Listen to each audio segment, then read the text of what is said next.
Hai Sobat Motivi dimanapun kalian berada. Assalamualaikum warahmatullahi wabarakatuh. Penilaian akhir tahun akan segera dilaksanakan. Apakah kalian sudah siap untuk mengikutinya? Yuk kita simak video berikut ini agar kalian sukses mengerjakan soal-soal PAT. Nah, di video kali ini saya akan membahas mengenai kisi-kisi PAT mata pelajaran IPS kelas 4 sekolah dasar yang terdiri dari materi, contoh soal, dan pembahasannya. Materi pertama yang akan kita pelajari yaitu mengenai sumber daya alam di Indonesia.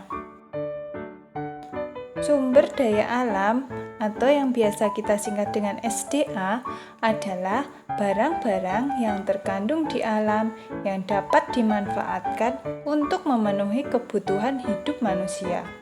Sumber daya alam itu dibagi menjadi dua, yaitu sumber daya alam yang dapat diperbarui dan sumber daya alam yang tidak dapat diperbarui.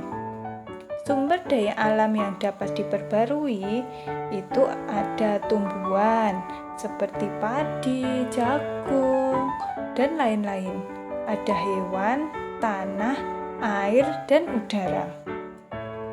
Nah, sedangkan sumber daya alam yang tidak dapat diperbarui itu contohnya emas, perak, minyak bumi, gas alam, dan batu bara. Sobat Motivi, pemanfaatan SDA yang dapat diperbarui itu sangat banyak sekali. Misalkan tumbuhan itu bisa digunakan untuk bahan makanan. Contohnya padi, jagung, sayur mayur, biji-bijian. Untuk bahan minuman juga ada teh, kopi, dan coklat. Untuk bahan obat-obatan itu seperti jahe, kunyit, serai, dan lain-lain. Untuk bahan bangunan itu pohon jati, pohon mahoni, pohon pinus untuk membangun rumah. Sedangkan pemanfaatan SDA yang berupa hewan itu bisa diambil dagingnya. Yang diambil dagingnya itu adalah ayam, sapi, dan kambing. Diambil susunya yaitu susu sapi. Nah, kemudian bisa juga diambil telurnya. Atau untuk dimanfaatkan tenaganya, itu seperti sapi dan kuda. Tanah, air, dan udara juga mempunyai manfaat yang sangat banyak, seperti untuk memenuhi kebutuhan hidup kita. Tanah untuk bercocok tanam, untuk membangun rumah, untuk membuat batu bata, dan untuk membuat genting. Air untuk kita minum, menyiram tanaman, mencuci piring, sebagai pembangkit listrik tenaga air, dan udara untuk kita bernafas. Pemanfaatan sumber daya alam tidak dapat diperbarui pun juga sangat banyak. Karena sumber daya alam tidak dapat diperbarui, jadi kita harus menghemat penggunaan sumber daya alam tersebut. Sumber daya alam tersebut antara lain ada minyak bumi, itu digunakan untuk menghasilkan bensin. Digunakan juga untuk minyak tanah, ada kerosin, parafin, dan aspal. Minyak bumi juga digunakan sebagai bahan bakar kendaraan atau mesin. Kemudian ada gas alam untuk bahan bakar PLTU, bahan bakar industri ringan, bahan bakar kendaraan bermotor tenaga gas. Kalian tahu tidak batu bara? Nah, ternyata batu bara itu digunakan sebagai pembangkit listrik, sebagai bahan bakar mesin pabrik. Ada juga emas dan perak, pasti kalian sudah punya kan, digunakan untuk perhiasan.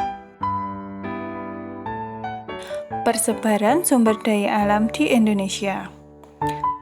teh, kopi, dan sayuran sering kita jumpai pada dataran tinggi, seperti di Jawa Barat itu ada di Bandung, Jawa Tengah itu di Dieng, Sumatera Utara ada di dataran tinggi Karung. Padi, jagung, kacang atau yang kita sebut dengan palawija banyak tumbuh di daerah dataran rendah. Hampir di seluruh wilayah Indonesia itu ada tanaman palawija, seperti di Sumatera, di Jawa, Bali, dan Sulawesi. Kelapa sawit itu terdapat di Medan, Pemantang Siantar, dan ada di Jambi. Selanjutnya, pembahasan mengenai hutan. Hutan di Indonesia terdiri dari dua, yaitu hutan homogen adalah hutan yang hanya ada satu jenis tanaman. Ada hutan heterogen, yaitu hutan yang terdiri dari bermacam-macam tanaman. Hutan tersebut dihuni oleh berbagai hewan liar. Ada harimau dari Sumatera, badak berjula satu di ujung kulon, orang utan di Kalimantan, komodo di Pulau Komodo, anoa di Sulawesi, dan burung cendrawasih dari Papua. Adapun persebaran sumber daya alam di Indonesia yang berupa sumber daya alam non-hayati itu antara lain seperti pada daftar berikut ini. Minyak bumi dari Sumut, Jambi, Riau, Sumatera Selatan, Cilacap, Dumai, dan Balikpapan. Batu bara banyak ditemukan di Banjarnegara, Umbilin, dan Bukit Asam. Tembaga dari Cikotok, Kalimantan Tengah. Sedangkan besi terdapat di Cilacap dan Kalimantan Tengah. Kapur terdapat di Sumatera Barat, Kalimantan Tengah, dan Jawa Barat. Marmer dari Banjarnegara, Tulungagung, dan Trenggalek. Nah, itu tadi materi pembahasan mengenai sumber daya alam yang ada di Indonesia. Bagaimana? Kalian mau lanjut lagi? Nah, di materi yang kedua ini yaitu materi mengenai keragaman di Indonesia. Mengidentifikasi keragaman di Indonesia. Keragaman di Indonesia dipengaruhi oleh agama, suku bangsa, dan bidang pekerjaan. Secara umum, keberagaman di Indonesia disebabkan oleh beberapa faktor berikut ini. 1. Indonesia merupakan negara kepulauan. Indonesia terdiri dari banyak pulau dari Sabang sampai Merauke. Yang kedua, letak yang strategis. Indonesia terletak pada jalur sutra atau jalur perdagangan pada masa itu, pada zaman dahulu. Kemudian yang ketiga, perbedaan keadaan alam. Nah, perbedaan keadaan alam ini contohnya ada yang dataran tinggi, dataran rendah, ada yang daerah pantai. Kemudian yang keempat, sarana dan prasarana. Sarana dan prasarana tersebut adalah alat transportasi dan pembangunan yang ada di Indonesia. Yang kelima, perubahan dan kemajuan zaman. Karena banyaknya keragaman yang ada di Indonesia, sehingga Indonesia mendapat beberapa julukan. Julukan tersebut antara lain, Indonesia adalah negara kepulauan, Indonesia negara agraris, Indonesia adalah negara maritim, dan Indonesia adalah negara kebinekaan.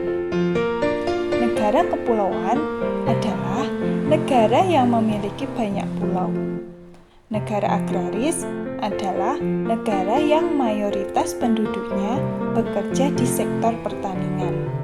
Ketiga, negara maritim adalah negara yang sebagian besar wilayahnya merupakan perairan. Negara kebinekaan adalah negara yang memiliki keragaman baik agama, sosial, budaya, suku, bahasa, dan lain sebagainya. Sekarang kita akan belajar mengenai keragaman suku yang ada di Indonesia.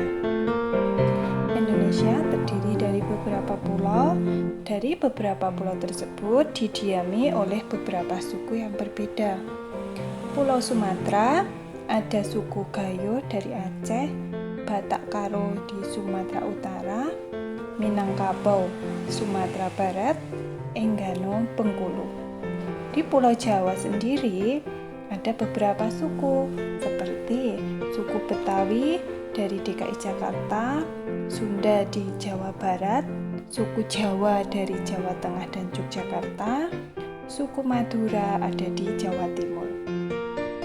Di Pulau Bali, NTB, dan NTT juga dihuni beberapa suku seperti suku Bali Aga dari Bali, suku Sasak di NTB, suku Alor di NTT. Di Pulau Kalimantan ada suku Dayak Kalimantan Barat, suku Banjar dari Kalimantan Timur, suku Tidung di Kalimantan Utara, Dayak Bakumbai di Kalimantan Tengah dan Kalimantan Selatan. Di Pulau Sulawesi terdapat suku Bugis di Sulawesi Tenggara, suku Toraja di Sulawesi Selatan, suku Mandar di Sulawesi Barat, suku Ampana di Sulawesi Tengah. Sedangkan di Pulau Maluku ada suku Ambon yang berada di Maluku, suku Seram yang ada di Maluku Utara. Di Pulau Papua ada suku Dani dan ada suku Asmat di Papua Barat. Itulah beberapa suku yang ada di Indonesia. Nah, Sobat Motivi semuanya, kita akan belajar keragaman rumah adat yang ada di Indonesia. Pertama, ada rumah gadang dari Sumatera Barat, rumah kebaya dari DKI Jakarta, rumah joglo dari Jawa Tengah dan Yogyakarta, rumah lamin dari Kalimantan Timur, rumah tongkonan dari Sulawesi Selatan, rumah baruniang dari NTB, dan rumah honai dari Papua. Kita lanjut lagi mengenal keragaman baju adat di Indonesia. Baju ule balang dari Aceh, baju ulos dari Sumatera Utara, baju kebaya dari Jawa Tengah dan Jawa Barat, baju pesaan dari Jawa Timur, baju safari dari Bali, baju cele dari Maluku, baju adat Papua dari Papua, dan baju bodo dari Sulawesi Selatan. Nah, ini nih keragaman makanan di Indonesia. Kerak telur dari Jakarta, rendang dari Sumatera Barat, empek-empek dari Palembang, papeda dari Maluku, sate ayam dari Madura, gudeg dari Yogyakarta. Kalian pasti merasa lapar ya. Tidak hanya makanan saja, di Indonesia juga banyak keragaman alat musiknya, seperti talempong dari Sumatera Barat, angklung dari Jawa Barat, tifa dari Papua, sasando dari NTT, gamelan dari Jawa Tengah, kolintang dari Sulawesi Utara, dan masih banyak lagi. Mengenal beberapa keragaman tarian di Indonesia. Tari kecak dari Bali, tari saman dari Aceh, tari gambyong dari Jawa Tengah, tari piring dari Sumatera Barat, tari leleng dari Kalimantan Timur. Sobat Motivi, nah di sini ada beberapa keragaman kesenian yang ada di Indonesia. Coba salah satunya ada nggak yang dari daerah kalian? Contohnya lompat batu dari Nias, karapan sapi dari Madura, sekaten dari Solo, ngaben dari Bali, rambo Solo dari Toraja. Sahabat Motivi, di materi yang ketiga kita akan membahas mengenai kegiatan ekonomi. Keragaman kegiatan ekonomi penduduk dipengaruhi oleh beberapa faktor seperti faktor lingkungan tempat tinggal. Masyarakat yang tinggal di daerah pegunungan akan cenderung memanfaatkan lahan mereka untuk menanam sayuran maupun buah-buahan. Sedangkan masyarakat yang tinggal di daerah pantai memanfaatkan hasil laut sebagai sumber mata pencahariannya, yaitu dengan menjadi nelayan. Masyarakat yang tinggal di dataran rendah lebih banyak bekerja di pabrik atau di bidang jasa. Jenis-jenis kegiatan ekonomi dibedakan menjadi 3. Yang pertama, kegiatan produksi. Yang kedua, kegiatan distribusi. Yang ketiga, kegiatan konsumsi. Kegiatan produksi adalah kegiatan menghasilkan barang atau meninggikan nilai guna barang. Produsen adalah orang atau pelaku proses kegiatan produksi. Contoh kegiatan produksi itu pengrajin kayu, ada petani, dan nelayan. Yang kedua, kegiatan distribusi. Distribusi adalah kegiatan menyalurkan atau mengantarkan barang dan jasa dari tempat produksi kepada konsumen. Sedangkan pelakunya dinamakan distributor. Distributor adalah orang atau pelaku kegiatan menyalurkan barang. Yang ketiga, kegiatan konsumsi. Konsumsi adalah kegiatan memakai atau menggunakan barang atau jasa untuk memenuhi kebutuhan hidupnya. Konsumen adalah orang atau pelaku kegiatan konsumsi tersebut. Mari kita mengenal jenis-jenis pekerjaan. Jenis pekerjaan ada 2. Yang pertama berdasarkan tempat tinggal dan yang kedua berdasarkan bidangnya. Berdasarkan tempat tinggal itu masih dibagi menjadi 2, yaitu yang tinggal di perkotaan dan tinggal di pedesaan. Orang yang tinggal di perkotaan cenderung bekerja sebagai pegawai kantoran, petugas keamanan, dan pekerja pabrik. Sedangkan orang yang tinggal di pedesaan, mereka bekerja sebagai petani, peternak, ataupun nelayan. Sahabat Motivi dimanapun kalian berada, jenis pekerjaan berdasarkan bidangnya dibagi menjadi 3. Bidang produksi, bidang distribusi, dan bidang jasa. Contoh orang yang bekerja di bidang produksi antara lain petani, nelayan, pengrajin, industri atau pabrik, pertambangan, pembuat makan, pembuat minuman. Nah, itu tadi contoh-contoh pekerjaan di bidang produksi. Selanjutnya, di bidang distribusi, contoh pekerjaannya adalah pedagang, reseller, agen, dropship, sales, maupun importir. Dan yang terakhir, di bidang jasa ada dokter, perawat, pengacara, penjahit, polisi, dan juga guru. Sobat Motivi, jika kalian besar nanti ingin bekerja sebagai apa? Untuk itu, kalian harus persiapkan mulai dari sekarang dengan belajar yang rajin. Sampailah kita di materi paling akhir, yaitu materi tentang lingkungan hidup dan manfaatnya.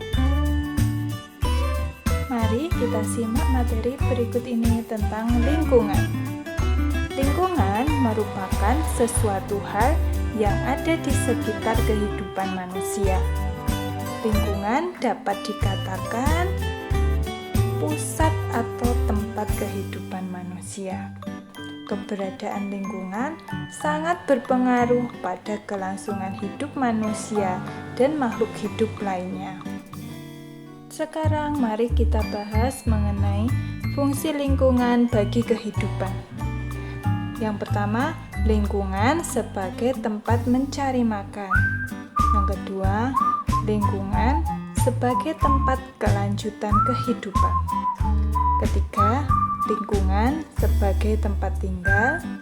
Yang keempat, lingkungan sebagai tempat berlangsungnya aktivitas sosial, ekonomi, politik, budaya, dan lain-lain. Itu tadi beberapa fungsi lingkungan bagi kehidupan.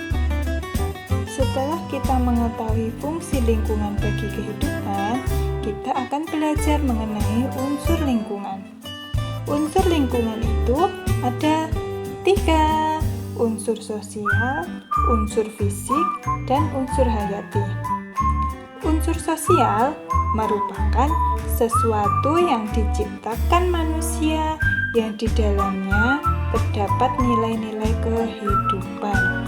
Contohnya, norma, gagasan, nilai, perilaku kehidupan manusia sebagai makhluk sosial.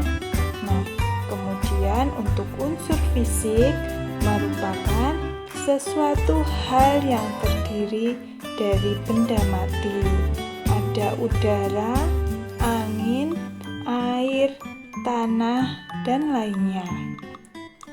Unsur hayati merupakan sesuatu yang terdiri dari semua jenis makhluk hidup. Makhluk hidup tersebut adalah manusia, hewan, dan tumbuhan.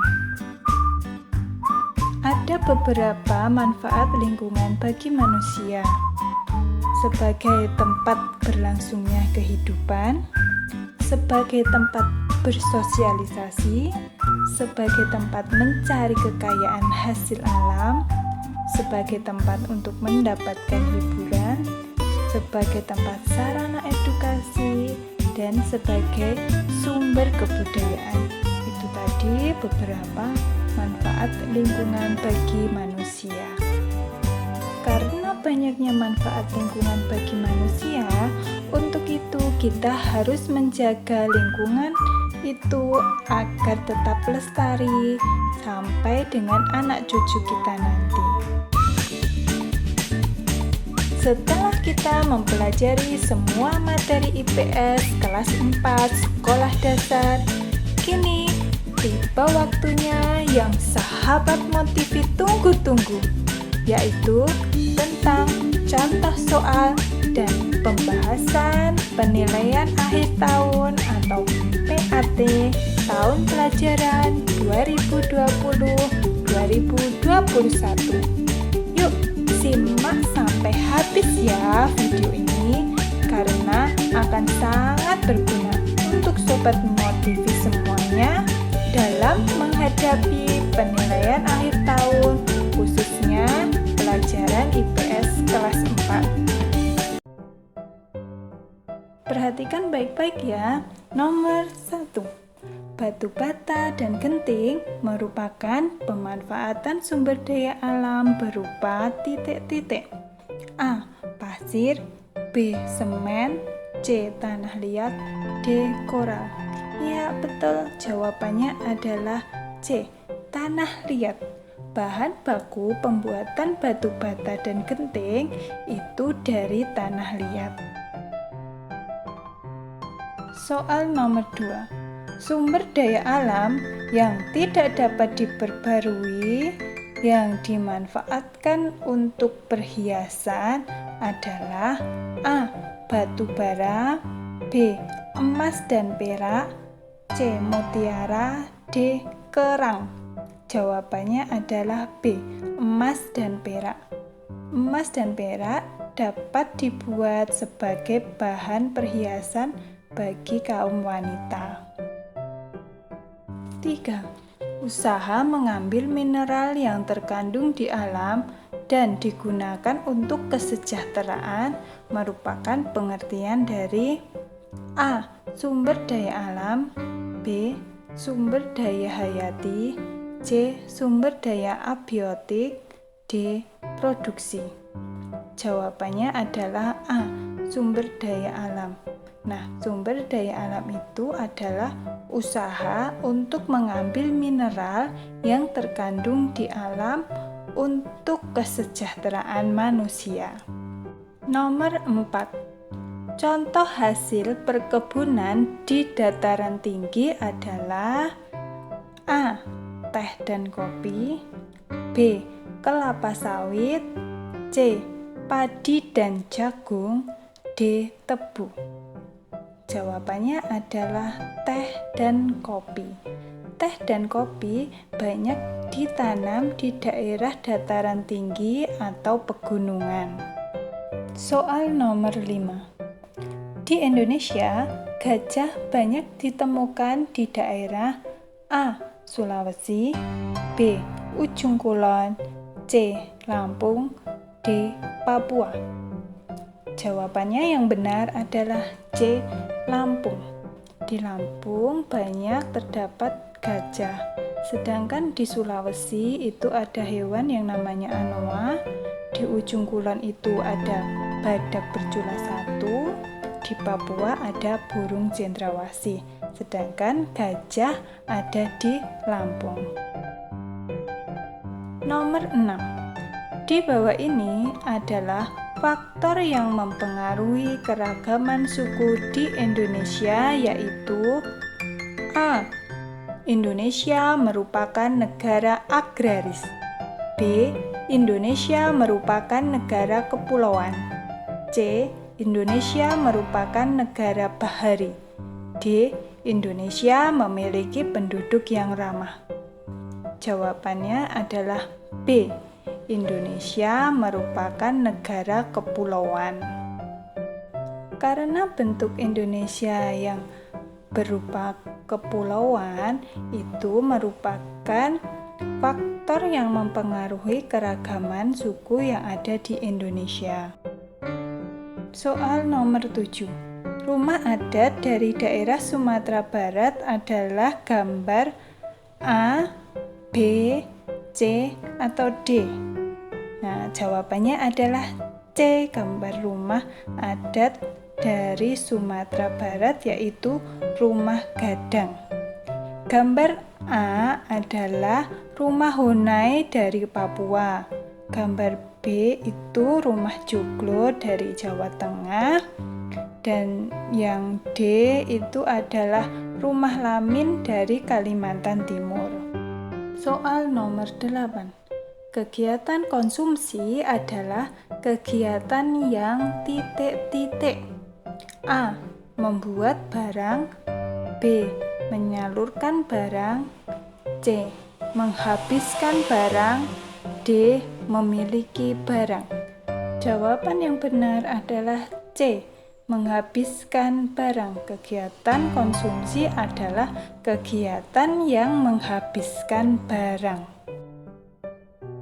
Soal nomor 9. Contoh pekerjaan di bidang jasa antara lain adalah A.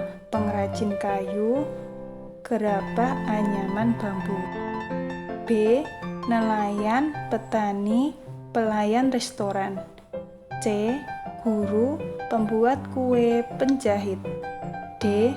Guru, dokter, polisi. Jawabannya adalah D.